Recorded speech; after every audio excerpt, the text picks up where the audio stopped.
Clark Show. Welcome back to the Angel Clark Show on radiofreedom.us. I am talking with Warren Fahy. He's an author. The book Fragment has been out for a little while, and if you haven't read it, it sounds absolutely amazing. Do not wait for the movie. Please don't wait for the movie. Pick up the book. You can get it on Amazon. You can get a Kindle edition. You can get the hardcover. You can get the paperback. You need to buy this book because it sounds amazing. And I'm telling you, I'm actually going to read this one.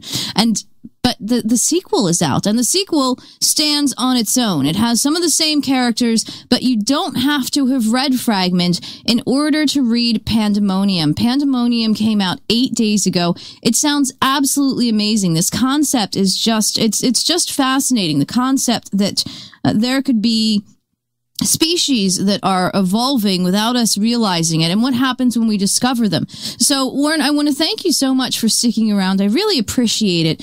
And something about this, though, there's a really terrifying aspect to this. And could a living species that is not that is evolving elsewhere, could it be used as kind of like a weapon of destruction?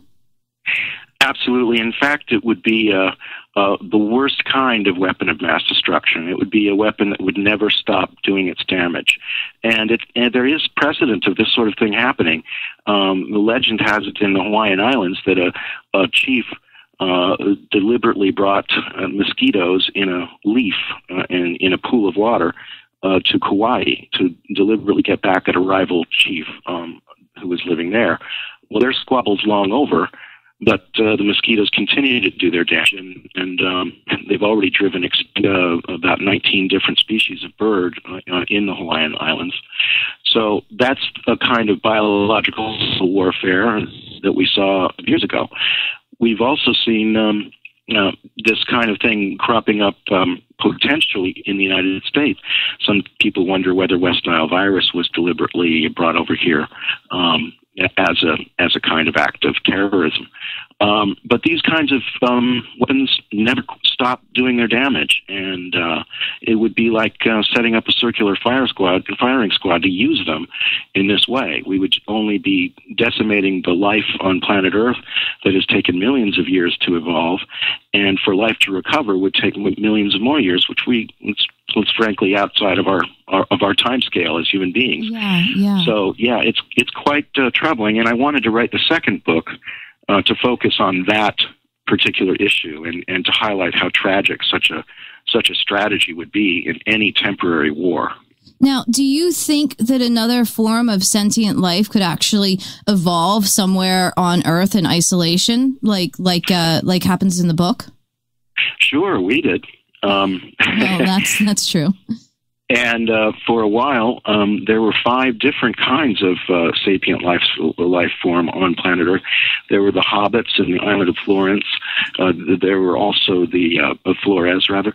There were the Homo erectus, a Neanderthal, the Denisovans, and ourselves, all living simultaneously. Did you say the hobbits? Yeah, the hobbits, which are really called Homo floresiensis.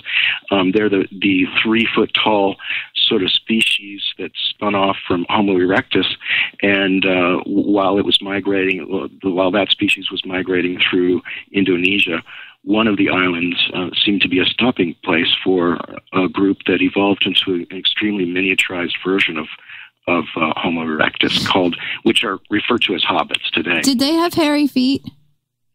They seemed, I think, probably hairy all over. They only died out about 12,000 years ago. So this would have been a species living with us today if they had survived. And some people think they may still dwell somewhere in the hills of the island of Flores. Oh, now I've got this tiny group in my head that wanders around actually on Earth with super hairy feet. I'm totally freaked out now. Okay, so are there actually? You're saying that some people still believe that they're there in this ecosystem.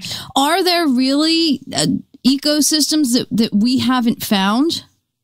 Absolutely. In fact, only about 3 months after Fragment came out, and in Fragment, Hender's Island is sort of an island that's shaped like a crater, and it's about 2 miles wide, with very sheer walls that have prevented anybody from landing on the island in the past. Well, about 3 months after the book came out, a team of scientists in Papua New Guinea lowered themselves into about a 2-mile wide crater called the Vasavi crater in Papua New Guinea.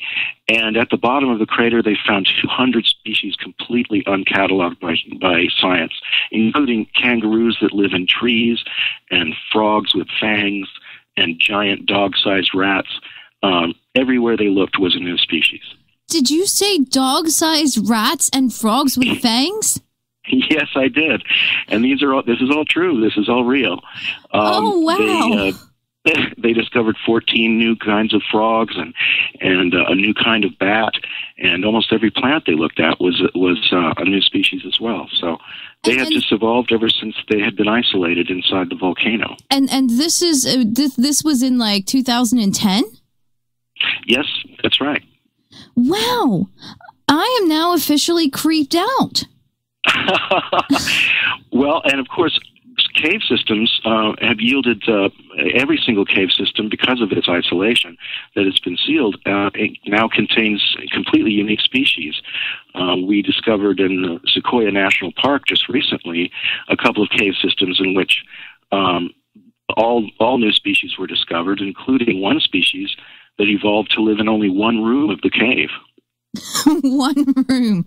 Wow, one room. Now listen, so you see, this is just absolutely fascinating, because this means that really the plot of your books could actually happen.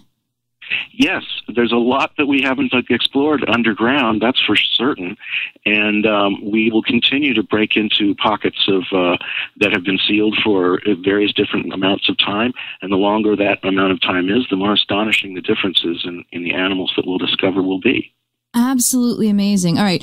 Warren Fahy, thank you so much. The website is warrenfahy.com. Fahy is spelled Fahy. And you really need to take the time to check this out, because this is awesome. This is absolutely amazing. So Warren also has links to his Facebook page on the website, as well as Twitter. You can follow him on Twitter. But make sure that you hit up Amazon and check out these books, Fragment, and then also Pandemonium, which just came out. Warren, thank you so much. I really appreciate all of this. It's been my pleasure to chat with you. The Angel Clark Show will return, radiofreedom.us. Angel Clark. This is the Angel Clark Show.